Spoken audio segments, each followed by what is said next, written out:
আজ আমরা দেখতে চলেছি 2019 সালে রিলিজ হয় একটি অসাধারণ মুভি যার নাম হলো দ্য ভিলেজার্স।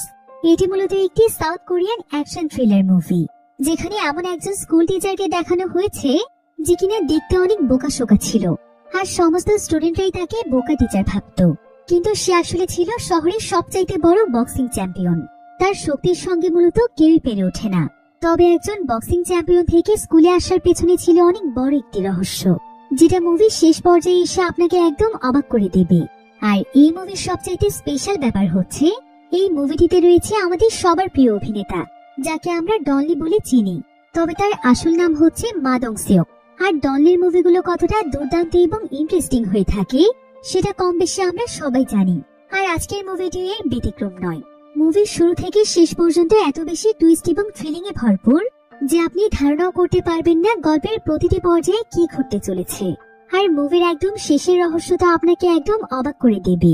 তাহলে চলুন ঘুরে আসা যাক টিচার সেজে আসা একজন বক্সিং চ্যাম্পিয়নের গল্প থেকে। তো গল্পটি শুরু হয় সাউথ কোরিয়ার একটি শহরে। সময়টা ছিল মধ্যরাত। এখানে আমরা একটি মেয়েকে দেখতে পাই। মেয়েটি একটি শুনশান ব্রিজের উপর দিয়ে একা একা হাঁটছিল, আর তাকে দেখে বোঝা যাচ্ছিল যে সে অনেক ডিপ্রেশনে আছে। তার হাতে একটি মোবাইল ফোন ছিল এবং তার শরীরের বিভিন্ন জায়গাতে ছিল আঘাতের চিহ্ন। মেয়েটি কাঁদতে কাঁদতে সামনের দিকে এগিয়ে যাচ্ছিল, কিন্তু ঠিক তখনই তার সামনে একটি গাড়ি এসে থামে। মেয়েটি তখন সেই গাড়িটিতে বসে সেখান থেকে চলে যায়। তবে এই মেয়েটি কে ছিল সেটা আমরা সামনে জানতে পারবো। এবার আমরা লি নামক একজন ব্যক্তিকে দেখতে পাই, যে কিনা ছিল অনেক শক্তিশালী একজন বক্সার, আর বর্তমানে সে একটি ক্লাবে বক্সিং কোচ হিসেবে নিয়োজিত আছে। তবে কোনো এক কারণে সে এখানে ভীষণ রেগেছিল, আর সে একটি ট্রফি হাতে নিয়ে কোনো এক জায়গার উদ্দেশ্যে যাচ্ছিল। ট্রফিটির উপরে থাকা লেখার মাধ্যমে আমরা বুঝতে পারি যে এই ট্রফিটি মূলত সেকেন্ড পজিশনের জন্য দেয়া হয়েছে। তো লি তখন সোজা একটি রেস্টুরেন্টে চলে যায়, যেখানে একটি বক্সিং অ্যাসোসিয়েশন টিমের ডিনার হচ্ছিল। তারা সবাই এখানে বেশ আনন্দ করে ডিনার করছিল, কিন্তু হঠাৎ করে লিকে দেখে তারা কিছুটা চমকে যায়। লি তখন তাদের সামনে চলে আসে। এরপর সে তার হাতে থাকা ট্রফিটি সেখানকার বক্সিং প্রেসিডেন্টের সামনে এনে রাখে, আর সেখানে প্রেসিডেন্টকে বলে, আপনি এত সিনিয়র এবং সম্মানিত মানুষ এই কাজটিকে ঠিক করেছেন। আসলে লি যে স্টুডেন্টদেরকে বক্সিং শেখায়, এই ট্রফিটি ছিল তাদের মধ্যেই একজন স্টুডেন্টের, যে কিনা অনেক ভালো একজন বক্সার, আর সে বক্সিং কম্পিটিশনে অনেক ভালো পারফর্ম করেছে। তাই লির মতে তার পজিশন সেকেন্ডে নয়, বরং তার ফার্স্ট পজিশনে আসার কথা ছিল। কিন্তু এই প্রেসিডেন্ট আগেই ম্যাচ ফিক্স করে অযোগ্য একজন স্টুডেন্টকে উইনার বানিয়েছে, যেটা লি কোনোভাবেই মানতে পারছিল না। তাই লি তখন প্রেসিডেন্টকে বলে, সামান্য কিছু টাকার জন্য আপনি ম্যাচ ফিক্সড করার মতো কাজ কিভাবে করতে পারলেন? একজন স্টুডেন্ট দিনের পর দিন কঠোর পরিশ্রম করে নিজের প্রতিভা দিয়ে এগিয়ে গিয়েছে, এবং সে এমন পারফরমেন্স করেছে যে সে উইনার হওয়ার যোগ্য। দর্শক সারির সবাইও তাকে উইনার হিসেবেই চাইছিল, অথচ আপনারা ম্যাচ ফিক্সড করে ট্রফি অন্য কাউকে দিয়ে দিলেন। এভাবে করে সত্যিকারের প্রতিভাবানরা হারিয়ে যায়। দেশের প্রত্যেকটি সেক্টরে এভাবে দুর্নীতি করা বন্ধ করুন। আপনারাই নিজের হাতে এভাবে অনেক স্টুডেন্টের ভবিষ্যৎ নষ্ট করে দিচ্ছেন। তবে লির এসব কথা শুনে প্রেসিডেন্ট ভীষণ রেগে যায়। সেখানে আবার একজন ভাইস চেয়ারম্যানও ছিল, আর সেই মূলত তার স্টুডেন্টকে উইনার বানানোর জন্য টাকা খাইয়েছে। তো এবার ভাইস চেয়ারম্যান এখানে লির উপর রেগে গিয়ে বলে, আমরা তো খুব ভালোভাবেই বুঝতে পারছি তোমার স্টুডেন্ট উইনার হতে পারেনি। এটাই তোমার হিংসা হচ্ছে, তাই না? আর তুমি তোমার জেলাসের জন্য প্রেসিডেন্টকে এতগুলো কথা শোনাচ্ছ।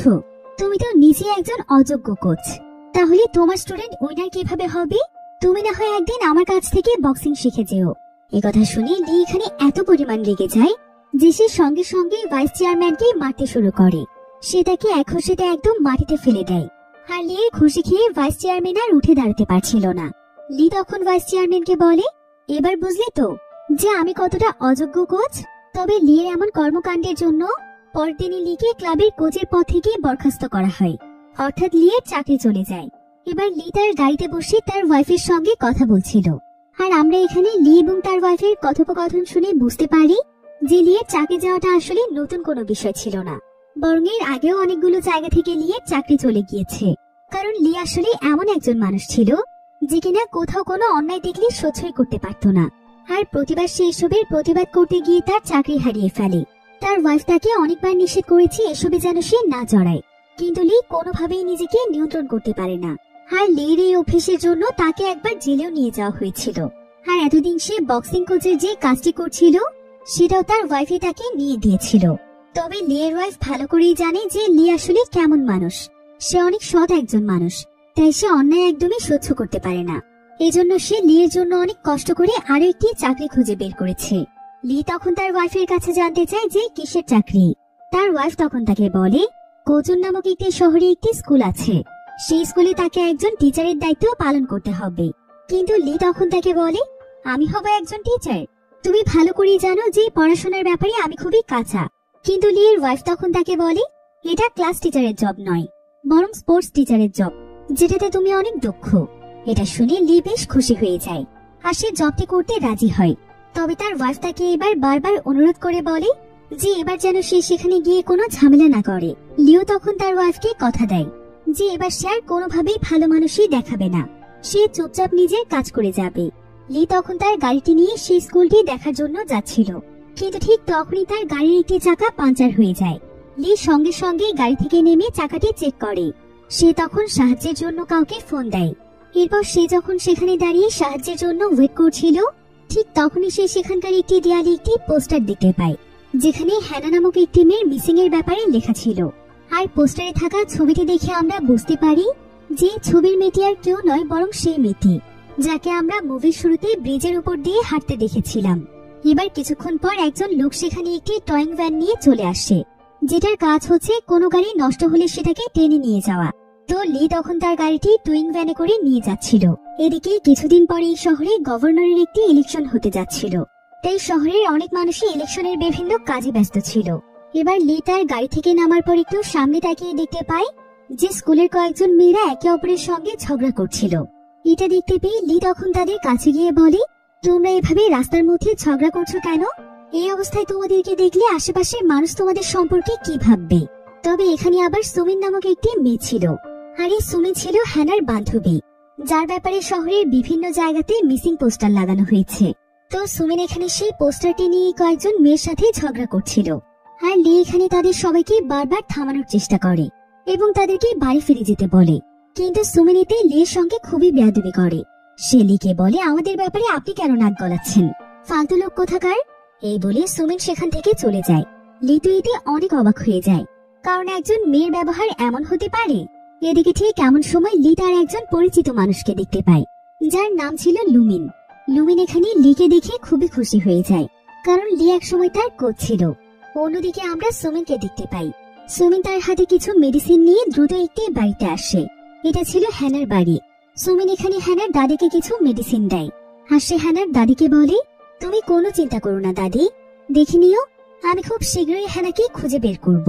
নিশ্চয়ই ও যেখানেই আছে ভালো আছে। এবার এখানে আমরা হ্যানার দাদির কথা শুনে বুঝতে পারি যে হ্যানা আসলে এতিম ছিল। ছোটবেলাতেই হ্যানার মা বাবা দুজনেই মারা গিয়েছে, আর তখন থেকেই তার দাদি তাকে নিজের সন্তানের মতো করে আগলে রেখেছে। পৃথিবীতে হ্যানার দাদির হ্যানা ছাড়া কেউ ছিল না, তাই হ্যানার নিখোঁজ হয়ে যাওয়াতে সে অনেক ভেঙে পড়েছে। আর সুমিন আসলে ততটাও খারাপ মেয়ে ছিল না, সে রাগের মাথায় লিয়ের সঙ্গে খারাপ আচরণ করে ফেলেছিল। এবার সুমিন সেখান থেকে সোজা চলে যায় হ্যানার রুমে, যেখানকার চারিপাশে শুধুমাত্র হ্যানার জিনিসপত্রই ছিল। এসব দেখে সুমিনের হ্যানার কথা ভীষণ মনে পড়ছিল। হ্যানা আর সুমিন আসলে অনেক বছরের বেস্ট ফ্রেন্ড। তার পেন্টিং থেকে শুরু করে হাতের ব্রেসলেট সহ সবকিছুতেই প্রজাপতি ছিল। আর হ্যানা এবং সুমিন একে অপরকে নিজের বোনের মতোই ভালোবাসতো। তারা দুজন প্রায় সময় একসঙ্গেই থাকতো। তো সুমিন যখন এখানে তার এবং হ্যানার একটি ছবি দেখছিল, ঠিক তখনই সে সেখানে একটি টোকেন দেখতে পায়, যেটা কিনা ছিল জানাস নামক একটি বাড়ির টোকেন। এবার সুমিন সারাদিন হেনার দাদির সঙ্গে সময় কাটানোর পর রাতের বেলা একা একা সে তার বাড়িতে ফিরছিল। কিন্তু হঠাৎ করেই দেখা যায় যে কেউ একজন তার পিছু করছে। লোকটি এখানে সুমিনের একদম কাছে চলে আসছিল, কিন্তু ঠিক তখনই সেখানে একটি বাস চলে আসে। সুমিন তখন দ্রুত সেই বাসে উঠে পড়ে। এরপর সেই বাসের সিটে বসে যখন জানালা দিয়ে তাকায়, তখন সেও সেই লোকটিকে লক্ষ্য করে। এবার পরের দিন আমরা লিকে দেখতে পাই। লি কোজন হাই স্কুলের প্রিন্সিপালের সাথে কথা বলছিল, আর আজকে ছিল এই স্কুলে তার স্পোর্টস টিচার হওয়ার প্রথম দিন। তবে প্রিন্সিপাল তখন তাকে স্টুডেন্টদের কাছ থেকে পেন্ডিং টার্মসে টাকা উসুল করে দিতে বলে, অর্থাৎ যে সমস্ত স্টুডেন্টদের স্কুলের বেতন বাকি আছে তাদের কাছ থেকে টাকা উসুল করে দিতে হবে। আর এসব বলতে বলতে সে লিকে টিচার্স রুমে নিয়ে যায়, যেখানে স্কুলের সমস্ত টিচাররা ছিল। প্রিন্সিপাল লিকে সবার সাথে পরিচয় করিয়ে দেয়। সেখানে আবার পার্সি নামক একজন আর্ট টিচার ছিল, যে কিনা তার ডেস্কে বসে চুপচাপ কাজ করছিল। আর তার পাশের ডেস্কটাই ছিল লের ডেস্ক। তবে পার্সি আসলে খুবই চুপচাপ স্বভাবের ছিল। সে প্রয়োজন ছাড়া কারোর সঙ্গে তেমন একটা কথা বলতো না। এবার কিছুক্ষণ পরলেই সোজা চলে আসে ক্যান্টিন রুমে। আর তার হাতে ছিল পেন্ডিং ক্রামসের স্টুডেন্টদের নাম। লি তখন নাম ধরে ডেকে ডেকে প্রত্যেকটি স্টুডেন্টের কাছে গিয়ে তাদের বকেয়া টাকাগুলো চায়। কিন্তু এখানকার স্টুডেন্টগুলো খুবই বেয়াদব ছিল। তারা এখানে টাকা দেওয়া তো দূরের কথা, উল্টো লির সাথে বেয়াদবি করছিল। এমনকি অনেকে তো লিকে মোটা টিচার বলে খেপাচ্ছিল।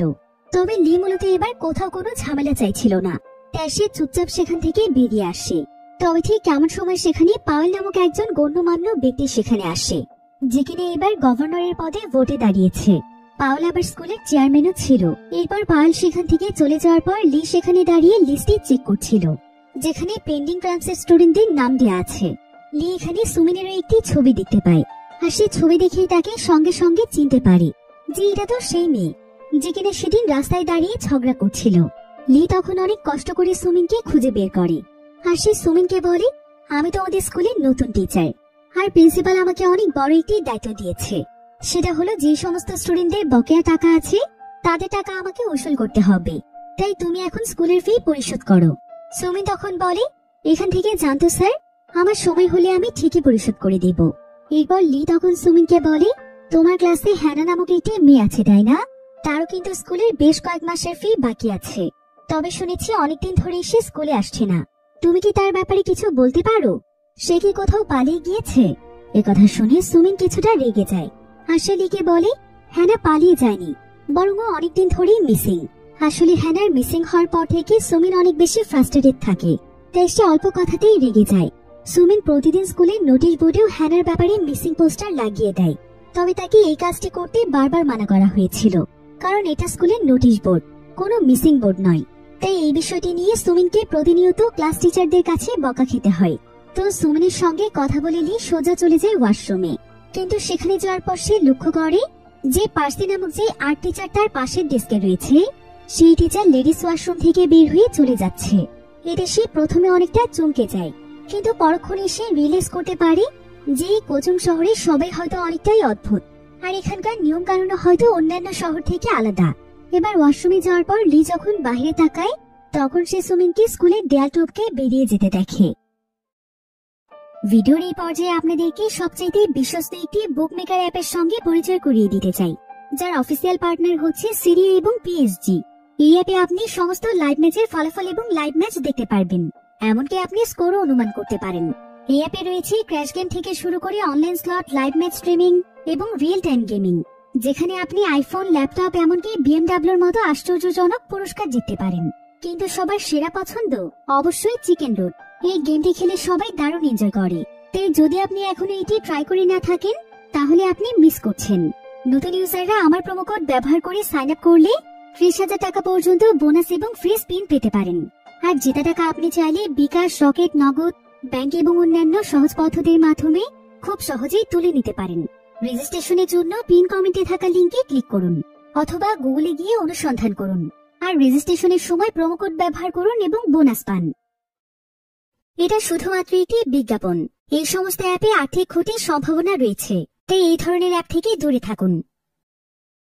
এরপর সে স্কুল শেষ করে সোজা চলে যায় মার্কেটে। তবে সেখানে যাওয়ার পর যখন সে সেখানে একটি টয় ট্রেনের গেম দেখতে পায়, সে অনেক মজা করে সেখানে টয় ট্রেন গেমটি খেলতে থাকে। আর এই গেমটি খেলে সে ছোট্ট একটি সফটওয়্যার জিতে ফেলে। এবার লি একটু সামনে গিয়ে দেখতে পায় যে সেখানে নির্বাচনী প্রচারণার একটি প্রোগ্রাম হচ্ছিল। কিন্তু ঠিক এমন সময় সে সেখানে সুমিনকে দেখতে পায়, যে কিনা সেই জায়গার আশেপাশেই ঘুরছিল। এবার লি সুমিনের পিছু করতে শুরু করে, কারণ সে জানতে চাইছিল যে সুমিন আসলে কোথায় যাচ্ছে। কিছুক্ষণ পর দেখা যায় যে সুমিন হ্যানার বাড়িতে জানুস নামক যে ক্লাবের একটি টোকেন পেয়েছিল, সেই সোজা সেই ক্লাবের সামনে চলে আসছে। আসলে হ্যানা মূলত এই ক্লাবটিতে পার্ট টাইম জব করত। তো সুমিন তখন সোজা সেই ক্লাবটির ভেতরে চলে যায়, আর সে পুরো ক্লাবে আশেপাশে তল্লাশি করতে থাকে যে এখানকার কোথাও হ্যানা আছে কিনা। কিন্তু ঠিক এমন সময় সুমিনকে ক্লাবের ম্যানেজার এবং আরো কয়েকজন লোকেরা দেখে ফেলে। সুমিন তখন তাদের কাছে এসে তাদেরকে হ্যানার একটি ছবি দেখায় এবং বলে যে এই মেয়েটিকে তারা চেনে কিনা। তো এখানে একজন ব্যক্তি ছবিটি দেখে হ্যানাকে চিনতে পারে, কিন্তু সে আসলে জানতো হ্যানার নাম হচ্ছে লেমন, সে তাকে লেমন নামে চেনে। তবে ক্লাবের ম্যানেজার এখানে সুমিনের কোনো কথাই শুনতে চাইছিল না। সে সুমিনের সঙ্গে বাজে আচরণ করে তাকে সেখান থেকে বের করে দিতে চাইছিল, কিন্তু ঠিক তখনই সেখানে লি চলে আসে। লি তখন ক্লাবের ম্যানেজারকে বলে, একজন স্টুডেন্টের সঙ্গে কিভাবে কথা বলতে হয় সেটা আপনি জানেন না? নেক্সট টাইম যদি কোনো স্টুডেন্টের সাথে এমন আচরণ করতে দেখি, তাহলে আপনার জন্য আমার চাইতে খারাপ আর কেউ হবে না। লির অ্যাটিটিউড এবং কথাবার্তা দেখে ক্লাবের ম্যানেজার ভীষণ ভয় পেয়ে যায়। লি তখন সুমিনকে নিয়ে ক্লাব থেকে বেরিয়ে আসে। এরপর লি সুমিনকে বলে, তুমি কি পাগল হয়ে গিয়েছো? এইটুকু মেয়ে হয়ে একা একা এই ধরনের ক্লাবের ভেতরে কেন গিয়েছো? আমি বুঝতে পারছি তুমি তোমার বান্ধবী হ্যানার সন্ধান করছো, কিন্তু তাকে সন্ধান করা তো তোমার কাজ নয়, এটা পুরোপুরিভাবে পুলিশের দায়িত্ব। তাই এই ধরনের ঝুঁকিপূর্ণ জায়গা থেকে দূরে থাকো। এবার ঠিক তখনই সেই ক্লাব থেকে একটি মেয়ে বেরিয়ে আসে। সুমিন তখন দ্রুত সেই মেয়েটিকে হ্যানার ছবি দেখিয়ে জিজ্ঞাসা করে যে সে কি হ্যানাকে চেনে। তখন সেই মেয়েটি তাকে বলে, ওর নাম তো হ্যানা নয়, এখানকার সবাই ওকে লেমন নামে চেনে, এর বাইরে তার ব্যাপারে সে কিছুই জানে না। তবে মেয়েটি এখানে আরো বলে, যদি আপনারা লেমনের সম্পর্কে আরো কিছু জানতে চান, তাহলে আপনাদের ম্যাডাম ইজাবেলের সঙ্গে দেখা করা উচিত। আমার মনে হয় সে আপনাদেরকে কোনো তথ্য দিতে পারবে। এবার লি তখন সুমিনকে তার গাড়িতে উঠিয়ে তাকে তার বাড়িতে পৌঁছে দেওয়ার জন্য যাচ্ছিল, কিন্তু সুমিন তার উপর ভীষণ রেগেছিল। আর সে রেগে গিয়ে এখানে লিকে বলে, আমি আপনাকে একজন ভালো মানুষ ভেবেছিলাম, কিন্তু আপনিও ঠিক বাকিদের মতোই। আপনিও আমার বান্ধবীর মিসিং এর বিষয়টি খুবই স্বাভাবিকভাবে নিচ্ছেন। এখানে একটা মানুষের জীবন মরণের প্রশ্ন আছে, অথচ আপনারা কেউই কোনো মাথা ঘামাচ্ছেন না। আসলে যদিও লি হ্যানার ব্যাপারটি নিয়ে অনেক চিন্তা করছিল, কিন্তু সে তার ওয়াইফকে কথা দিয়েছে যে সে আর কোনো ঝামেলায় নিজেকে জড়াবে না, তাই সে আর এসবে জড়াতে চাইছিল না। এবার কিছুক্ষণ পর সুমিন লিকে মাঝ রাস্তাতেই গাড়ি থামাতে বলে। সে তাকে মিথ্যে বলে যে এখান থেকে তার বাসা কাছে, কিন্তু গাড়ি থেকে নেমে সে একটি অন্ধকার রাস্তার দিকে চলে যায়। তবে কিছুক্ষণ পরে একটি গাড়ি তার পিছু করতে থাকে, আর হঠাৎ করে সেই গাড়ি থেকে একজন ব্যক্তি বেরিয়ে এসে সুমিনকে দৌড়ে ধরার চেষ্টা করে। যদিও সুমিন পালিয়ে যাওয়ার অনেক চেষ্টা করছিল, কিন্তু সেই লোকটি তার কাছে এসে তাকে ইলেকট্রিক গান দিয়ে অজ্ঞান করে দেয়। অন্যদিকে লি যখন ফিরেই যাচ্ছিল, ঠিক তখনই সে তার গাড়িতে সুমিনের মোবাইল ফোন দেখতে পায়, যেটা সুমিন ভুল করে ফেলে রেখে গিয়েছে। তাই লি তখন সুমিনকে তার ফোনটি ফিরিয়ে দেওয়ার জন্য সেই রাস্তাটির দিকে যেতে শুরু করে যেদিক দিয়ে সুমিন গিয়েছে। লি দ্রুত সেই জায়গাতে গিয়ে দূর থেকেই লক্ষ্য করে যে কেউ একজন সুমিনকে কিডন্যাপ করে একটি গাড়িতে করে নিয়ে যেতে চাইছিল। তাই লি দ্রুত তার গাড়ির স্পিড বাড়িয়ে দেয়, আর সে মুহূর্তের মধ্যে সেই জায়গাতে চলে আসে। এদিকে সেই লোকটি লিকে তাদের দিকে এভাবে আসতে দেখে তারা ভয় পেয়ে সুমিনকে সেখানে রেখে সেখান থেকে চলে যায়। এরপর লি সুমিনকে নিয়ে সোজা হসপিটালে ফিরে আসে এবং সে পুলিশকেও খবর দিয়ে দেয়। এবার সুমিনের জ্ঞান ফিরে আসলে পুলিশ যখন তাকে জিজ্ঞাসাবাদ করে, তখন সুমিন সমস্ত কিছু খুলে বলে। সেই সাথে সে পুলিশকে এটাও জানায় যে তার সন্দেহ হচ্ছে যেই ব্যক্তি তাকে কিডন্যাপ করতে চেয়েছিল, তার কাছে মনে হচ্ছে সে তার বান্ধবী হ্যানাকে কিডন্যাপ করেছে। কিন্তু পুলিশের এখানে সুমিনের কথায় কোনো আগ্রহই ছিল না। সে তখন সুমিনকে বলে, এইটুকু বয়সে এত কিছু বুঝে ফেলছো? তোমার তো তাহলে একজন ডিটেকটিভ হয়ে যাওয়ার কথা ছিল, আমরা তাহলে আর কি কাজ করব? তবে পুলিশের এমন আচরণে লির এবার প্রচন্ড রাগ হচ্ছিল। লি এবার বেশ ভালোভাবেই বুঝতে পারে যে এসব কিছুর পেছনে অনেক বড় কোনো রহস্য আছে। তাই লি আর সময় নষ্ট না করে সঙ্গে সঙ্গে লুমিনের কাছে চলে যায়, যে কিনা একজন পুলিশ ছিল আর যাকে সে একসময় বক্সিং শিখিয়েছিল। লি তখন লুমিনের কাছে জানতে চায়, আচ্ছা পুলিশ ডিপার্টমেন্টে কি হচ্ছে? হ্যানার কেসের ব্যাপারে কোনো আপডেট কেন পাওয়া যাচ্ছে না? লুমিন তখন তাকে জানায়, হ্যানার ব্যাপারে তো এখন পর্যন্ত থানাতে কোনো রিপোর্টই লেখা হয়নি। থানায় রিপোর্ট লেখার জন্য তার ফ্যামিলি মেম্বারদের অবশ্যই থানায় যোগাযোগ করতে হবে, কিন্তু এমনটা এখনো করা হয়নি। একথা শুনে লি কিছুটা অবাক হয়ে যায়। লি তখন দেরি না করে পরের দিন সকালেই হ্যানাদের বাড়িতে চলে যায়, আর সেখানে গিয়ে সে জানতে পারে যে পৃথিবীতে হ্যানার আপন বলতে শুধুমাত্র তার বয়স্ক দাদি আছে। এতে লি বুঝতে পারে যে তার দাদি হয়তো বয়স্ক মানুষ হয়, এসব ব্যাপারে তেমন কিছুই জানে না। তাই সে নিজেই তার দাদির পক্ষ থেকে একটি রিপোর্ট লিখিয়ে তার দাদি টিপসই নিয়ে নেয়। হ্যানার দাদি এতে বেশ ইমোশনাল হয়ে যায়। লি তখন তাকে সান্ত্বনা দিয়ে সেখান থেকে বেরিয়ে আসে। এরপর লি সোজা তার বন্ধু লুমিনের কাছে এসে সেই রিপোর্টটি লুমিনের কাছে দিয়ে দেয়। এবার লি যখন তার স্কুলে আসে, তখন আজকে সে তার কলিগের কাছ থেকে জানতে পারে যে গত সেমিস্টারে তাদের স্কুলের একটি মেয়ে অডিশন দেওয়ার জন্য সিওল গিয়েছিল, কিন্তু এরপর সে আর কোনোদিন ফিরে আসেনি। তার ব্যাপারেও থানাতে কোনো মিসিং রিপোর্ট লেখানো হয়নি। লোকটি এখানে লিকে আরো বলে যে এই সমস্ত ঘটনা এই শহরে নতুন নয়, বরং এমন ঘটনা অনেক ঘটেছে, আর আজ পর্যন্ত কেউ এসবের কোনো সমাধান বের করতে পারেনি। তাই তোমার উচিত এসবের পেছনে সময় নষ্ট না করা। এই বলে সেই কলিগ চলে যাওয়ার পর লি সেখানে সুমিনকে দেখতে পায়। এরপর লি সুমিনকে বলে যে সে হ্যানার জন্য থানায় রিপোর্ট জমা দিয়েছে, তাই সুমিন এখন নিশ্চিন্তে তার লেখাপড়া চালিয়ে যেতে পারে। সে যেন আর ভুল করেও এসবে নিজেকে না জড়ায়। কিন্তু সুমিন তখন তাকে বলে পুলিশ কিছুই করবে না, আর এভাবে হ্যানাকে খুঁজেও পাওয়া যাবে না, কারণ এভাবে অনেকেই হারিয়েছে কিন্তু আজ পর্যন্ত তাদের খোঁজ পাওয়া যায়নি। কিন্তু লি তখন তাকে বলে আমি তোমাকে যা বলছি সেটা শোনো, তোমাকে আর কাউকে নিয়ে চিন্তা করতে হবে না। সেদিন রাতে তোমার সঙ্গে কত বড় দুর্ঘটনা ঘটতে যাচ্ছিল তোমার মনে আছে, তাই তুমি হ্যানার সন্ধান বন্ধ করো। কিন্তু সুমিন তখন লিকে বলে আচ্ছা স্যার, যদি হ্যানা আপনার নিজের মেয়ে হতো তাহলে কি আপনি আমাকে এই একই কথাই বলতেন? এই বলেই সুমিন সেখান থেকে রাগ করে চলে যায়। তবে সুমিনের শেষ কথাটি একদম লিয়ের মনে গেঁথে যায়, আর সে এখানে এই বিষয়টি নিয়ে চিন্তা করতে থাকে। অন্যদিকে লুমিনকে অনেক বড় একজন পুলিশ অফিসার ফোন দেয়, আর সে লুমিনকে অনেক বকাবকি করতে থাকে, কারণ লুমিন হ্যানার রিপোর্টের ফাইলটি জমা দিয়েছে। অফিসার লুমিনকে দ্রুত ফাইলটি তুলে নিতে বলে। তবে অফিসারের কথা শুনে এটা তো এখানে পরিষ্কারভাবেই বোঝা যাচ্ছিল যে এসবের পেছনে অনেক বড় কোনো রহস্য আছে, যেটা পুলিশ ডিপার্টমেন্ট পর্যন্ত লুকোতে চাইছে। অন্যদিকে সুমিন যখন স্কুলের একটি বেঞ্চে মন খারাপ করে বসেছিল, ঠিক তখনই তার কাছে পার্সি এসে তাকে সান্ত্বনা দেওয়ার চেষ্টা করে, আর সে সুমিনকে তার গাড়িতে করে তার বাড়িতে ছেড়ে দিয়ে আসতে চায়। সুমিনে তখন তার সঙ্গে চলে যায়। এদিকে লি আবার যখন স্কুলের ওয়াশরুমের সামনে ছিল, তখন সে সেখানে কয়েকজন মেয়েকে স্মোক করতে দেখে। সে তখন মেয়েগুলোকে বকাঝকা করে সেখান থেকে তাড়িয়ে দেয়। আর ঠিক তখনই সে এখানকার লেডিস ওয়াশরুমে একটি ক্যামেরা দেখতে পায়, যেটা কিনা একটি হিডেন ক্যামেরা ছিল, আর খুবই সূক্ষ্মভাবে এখানে লাগানো ছিল। লি তখন সেখান থেকে ক্যামেরাটি খুলে ফেলে, কিন্তু এমন সময় লিকে প্রিন্সিপাল ফোন দিয়ে তার কাছে ডাকে। লি তখন প্রিন্সিপালের কাছে গিয়ে তাকে ওয়াশরুমে সেই ক্যামেরার ব্যাপারে বলতে যাচ্ছিল, কিন্তু এমন সময় প্রিন্সিপাল তার উপর রেগে গিয়ে বলে শুনলাম মিসিং স্টুডেন্টদের ব্যাপারে তুমি একটু বেশি নাক গলাচ্ছ। তুমি একজন স্পোর্টস টিচার, তাই তুমি তোমার নিজের দায়িত্ব পালন করো, আর এসব গোয়েন্দাগিরি করা বন্ধ করো। কারণ যদি পুলিশ এই সমস্ত মিসিং মেয়েদের ব্যাপারে তদন্ত করে তাহলে আমাদের স্কুলের বদনাম হবে। কারণ এই বয়সী মেয়েরা আবেগে পড়ে বাড়ি ছেড়ে পালিয়ে যায়, আর বাইরে এটা জানাজানি হলে আমাদের স্কুলেরই তো বদনাম। তাই এসব ফালতু মেয়েদের জন্য আমাদের স্কুলের বদনাম করো না।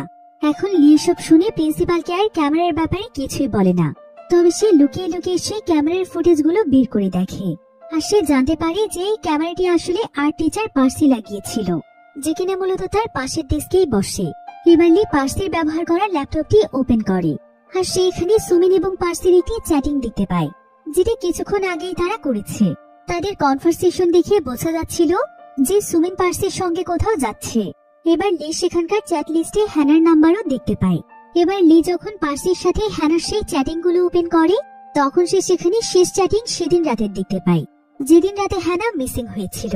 সেদিন রাতে হ্যানা আসলে পার্সিকে নক দিয়ে তাকে পিক আপ করতে বলেছিল। এসব কনভারসেশন দেখে লি বুঝতে পারে যে মূলত এই মেয়েগুলোর মিসিং এর পেছনে পার্সির হাত আছে। লি তখন সঙ্গে সঙ্গে সুমিনকে ফোন দেয়, যে কিনা এখন পার্সির সঙ্গেই বসেছিল। লি তখন সুমিনকে বলে তুমি শুধুমাত্র চুপচাপ আমার কথাগুলো শোনো। আমি জানি এখন তুমি কার সাথে আছো, আমি সবকিছু বুঝে ফেলেছি।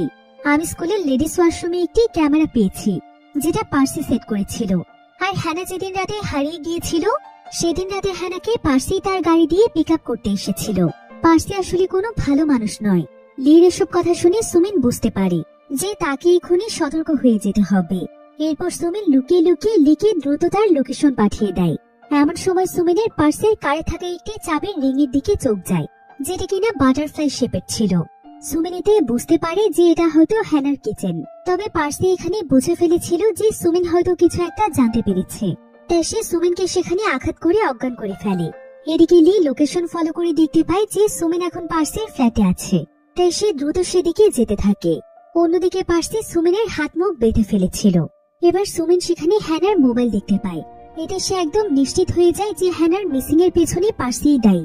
পার্সি এবার এখানে সুমিনকে বাজেভাবে স্পর্শ করছিল, আর পার্সির কথাবার্তা শুনে বোঝাই যাচ্ছিল যে পার্সি আসলে একজন সাইকো। সে মেয়েদের জীবন নিয়ে খেলতেই পছন্দ করে।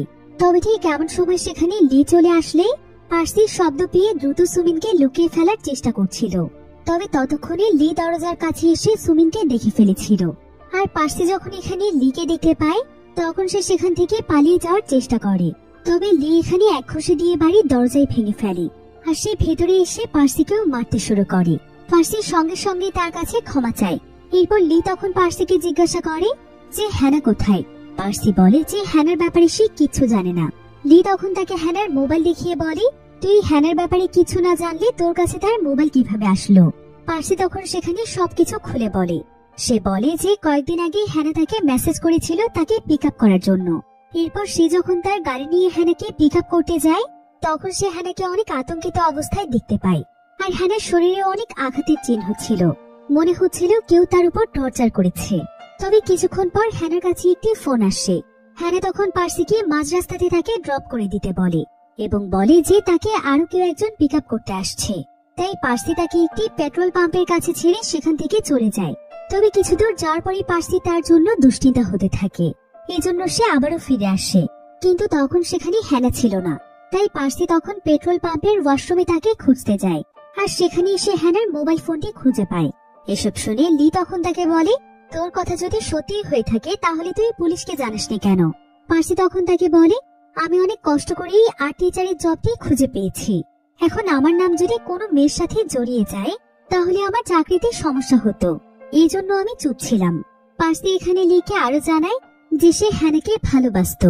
তারপরও লির পার্সির উপর সন্দেহ হচ্ছিল, কারণ স্কুলের ওয়াশরুমে সে পার্সি নিয়ে একটি ক্যামেরা পেয়েছিল। তাই লি পার্সিকে তখন পুলিশের হাতে তুলে দেয়। কিন্তু এত কিছু হওয়ার পরও পুলিশ তার কথা সিরিয়াস নিতে চাইছিল না। আর এই ব্যাপারে যখন লি প্রতিবাদ করে, তখন পুলিশ অফিসার লিকে বলে যে তাদের কি করতে হবে না করতে হবে সেটা তাকে বলতে হবে না, তাদের কাজ তারা দেখে নেবে।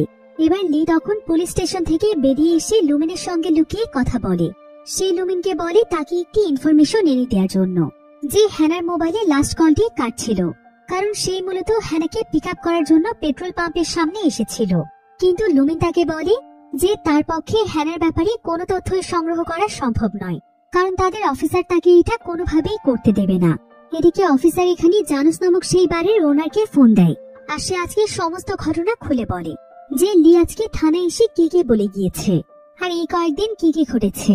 এরপর সেই বার ওনার তখন পাউলের কাছে যায়, যে কিনা ইলেকশনে দাঁড়িয়েছে। পাউল তখন বার ওনারকে অনেক জোরে একটি থাপ্পড় দিয়ে বলে যে ইলেকশনের সময় সে কোনো ধরনের ঝামেলা চায় না।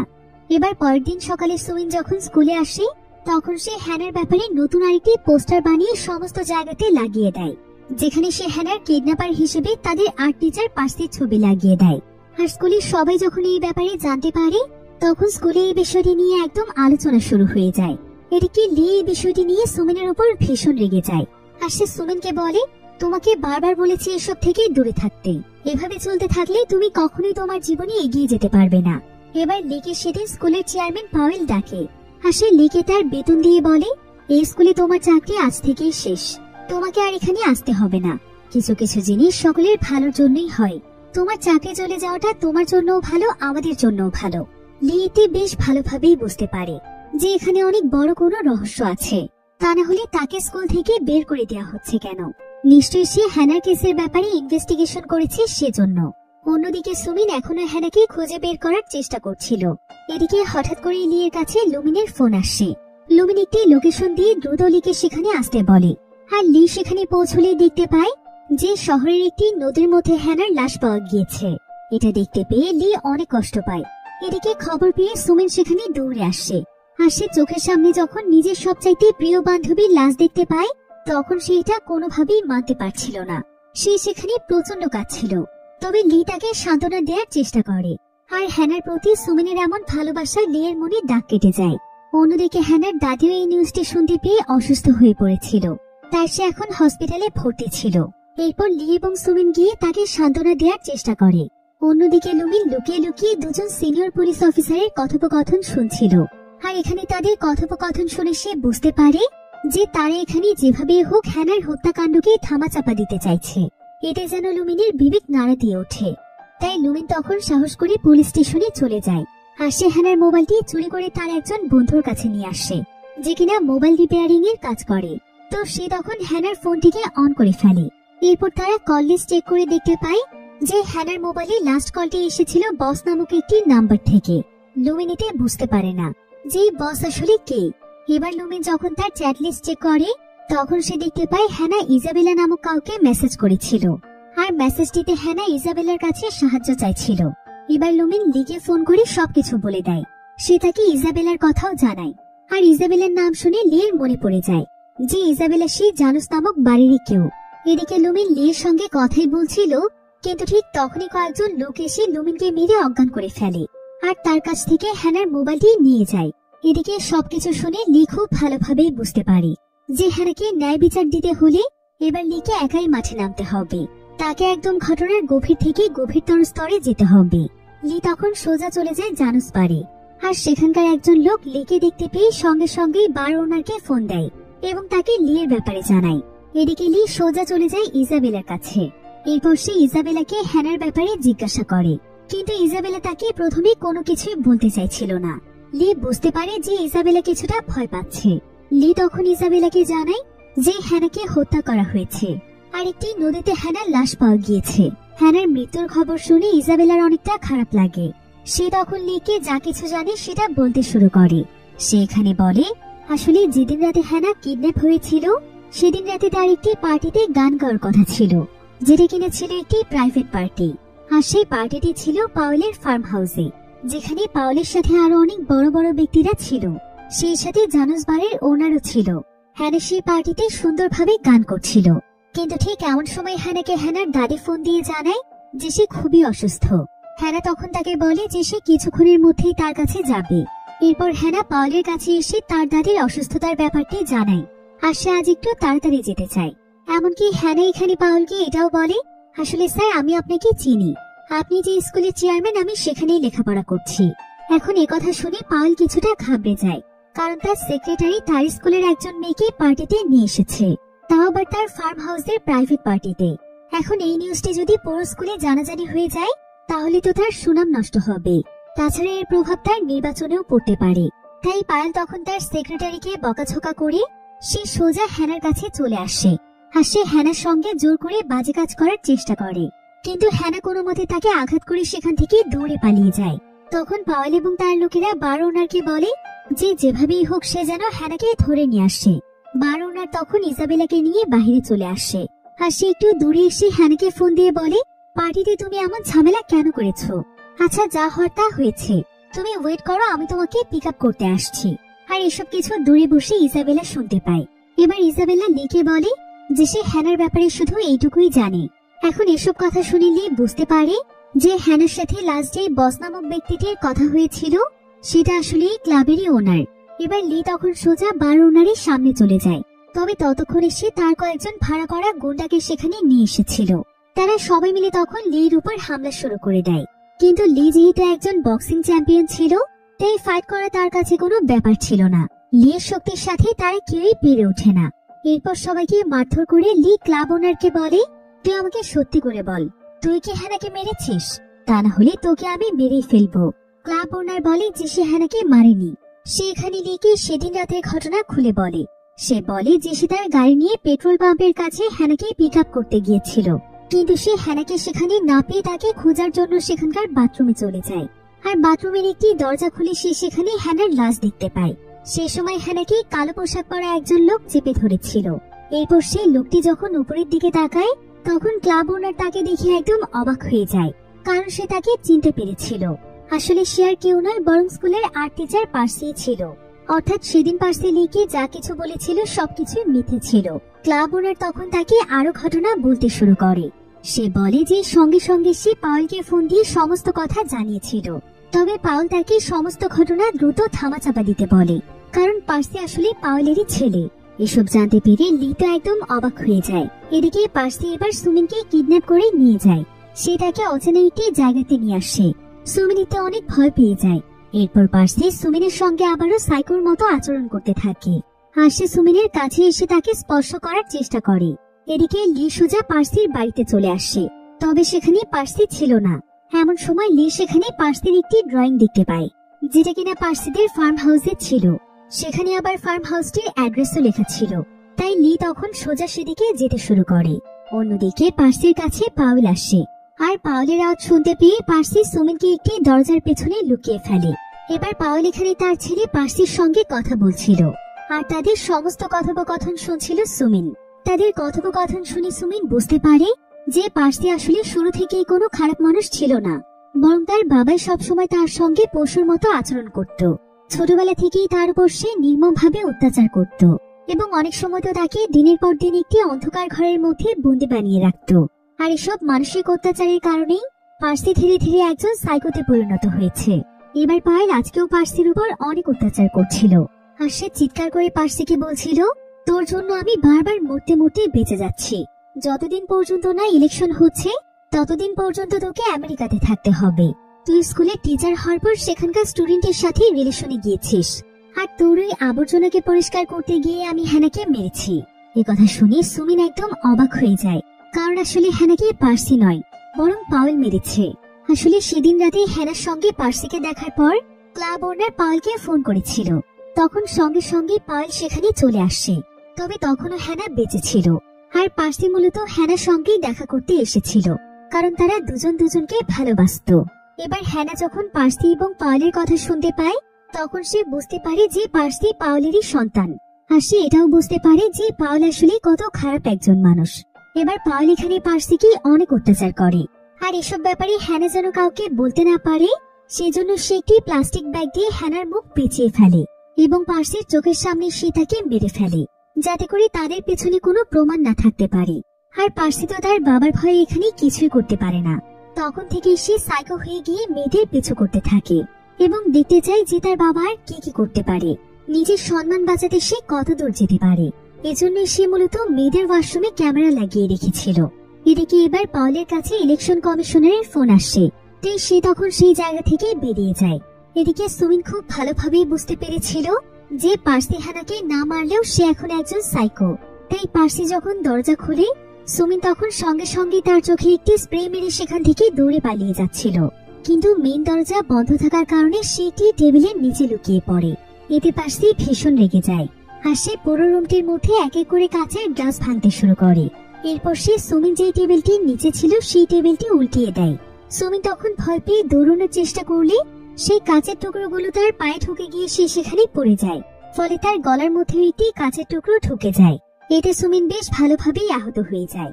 এরপর পার্সি যখন সুমিনের কাছেই যাচ্ছিল তখনই সেখানকার দরজা ভেঙে লি চলে আসে, তবে ততক্ষণে পার্সি লুকিয়ে পড়ে। আর সুযোগ পেয়ে পার্সি লির পেটের মধ্যে চাকু ঢুকিয়ে দেয়, কিন্তু লি এতটাও দুর্বল ছিল না। সে তার শরীর থেকে চাকু বের করে পার্সিকে ইচ্ছে মতো মারতে থাকে। এক পর্যায়ে সে তো তাকে মেরে ফেলছিল, কিন্তু পার্সি তখন তার কাছে ক্ষমা চায়। এদিকে সুমিনের পরিস্থিতি দেখে লি দ্রুত সুমিনের কাছে আসে, আর ঠিক তখনই পার্সি আবারও তার উপর হামলা করে। লি বাড়িতে তার উপর ভীষণ রেগে যায়, আর সে তাকে এবার অনবরত মারতেই থাকে। এমনকি সে তাকে প্রচন্ড জোরে একটি ঘুষি দিয়ে উপর থেকে নিচে ফেলে দেয়, আর পার্সি তার মাথায় অনেক জোরে আঘাত পেয়ে সেখানেই অজ্ঞান হয়ে যায়। এদিকে লি তাড়াতাড়ি করে সুমিনকে নিয়ে হসপিটালের উদ্দেশ্যে বেরিয়ে পড়ে। অন্যদিকে নিউজে দেখানো হচ্ছিল যে পাওয়েল আজকে ইলেকশনে জিতে গিয়েছে, অর্থাৎ সে এখন কোচুন সিটির গভর্নর, তাই তাকে ফুল দিয়ে অভ্যর্থনা জানানো হচ্ছিল। এদিকে লি কোনো মতে সুমিনকে নিয়ে হসপিটালে চলে আসে, আর হসপিটালের টিভিতে যখন সে পাওয়েলের নিউজটি পায় লির মনে এতে জেদ তৈরি হয়, কারণ লি হেরে যাওয়ার মতো মানুষ ছিল না। তাই লি তখন হসপিটাল থেকে বেরিয়ে পড়ে। এদিকে পাওয়েল তার জয় উদযাপন করে গাড়িতে করে তার বাড়ির দিকে ফিরছিল, কিন্তু এমন সময় মাঝপথে লি অনেক স্পিডে সেখানে চলে আসে। সে পাওয়েলের গাড়ির সামনে এনে তার গাড়িটি থামায়, তবে পাওয়েলের ড্রাইভার গাড়ি কন্ট্রোল করতে না পেরে একটি খাম্বার সঙ্গে গাড়িটি লাগিয়ে দেয়। এরপর লি সোজা চলে আসে পাওয়েলের কাছে। পাওয়েল তাকে দেখে বেশ ভয় পেয়ে যায়। সে তখন লিকে বলে, আমি এখন এই শহরের গভর্নর, আমার সঙ্গে লাগতে আসলে তোর পরিণতি খারাপ হবে। কিন্তু লি তখন এক ঘুষিতে তার গাড়ি জানালা ভেঙে ফেলে। এরপর সঙ্গে সঙ্গে দেখা যায় যে সেখানে লির বন্ধু লুমিন পুরো পুলিশ টিম নিয়ে সেখানে চলে আসে। আসলে লি এবার তার বুদ্ধি দিয়ে কাজ করেছিল। সে এবং লুমিন মিলে পাওয়েল এবং পার্সির বিরুদ্ধে যত প্রমাণ ছিল সেই সবকিছু জোগাড় করে অলরেডি মিডিয়ার হাতে তুলে দিয়েছিল, যার কারণে বাধ্য হয়ে পুলিশদেরকে এখন নিজেদের দায়িত্ব পালন করতেই হবে। এদিকে পুরো দেশে পাওয়েলের এসব অপকর্ম ভাইরাল হয়ে যায়, আর পাওয়েল এবং পার্সিকে সঙ্গে সঙ্গে অ্যারেস্ট করে ফেলা হয়। সেই সাথে এখানকার পুলিশ স্টেশনের বড় অফিসার এবং তার টিমের প্রত্যেকটি লোককেও অ্যারেস্ট করে ফেলা হয়, কারণ তারাও পাওয়েলের সঙ্গে জুড়ে ছিল। অবশেষে লির এত চেষ্টার পর সে আজকে সফল হতে পেরেছে। এবার পরের দিন সকালে দেখা যায় লি লুমিনকে মন থেকে ধন্যবাদ জানিয়ে হসপিটালের উদ্দেশ্যে বেরিয়ে পড়ে, যেখানে সুমিন ভর্তি রয়েছে। তবে সুমিন এখন অনেকটাই সুস্থ। এরপর লি সুমিনের কাছে এসে অনেক সময় ধরে সুমিনের দিকে তাকিয়ে থাকে, আর মনে মনে চিন্তা করে যে ছোট্ট মেয়েটা আসলে তার চাইতেও বেশি সাহসী। আর আর সুমিনের জন্যই এত বড় অপরাধীরা ধরা পড়েছে। লি তখন সুমিনকে ধন্যবাদ জানিয়ে তার জন্য সেখানে একটি পুতুল রেখে যায়। আর সুমিনের জ্ঞান ফিরে আসলে সে যখন সেটা দেখতে পায় তখন সে ভীষণ খুশি হয়। এদিকে লিও আজ তার মনে অদ্ভুত এক প্রশান্তি নিয়ে তার বাড়িতে ফিরতে থাকে। আর এমনই একটি সুন্দর এন্ডিং এর মাধ্যমে গল্পটি এখানেই শেষ হয়ে যায়।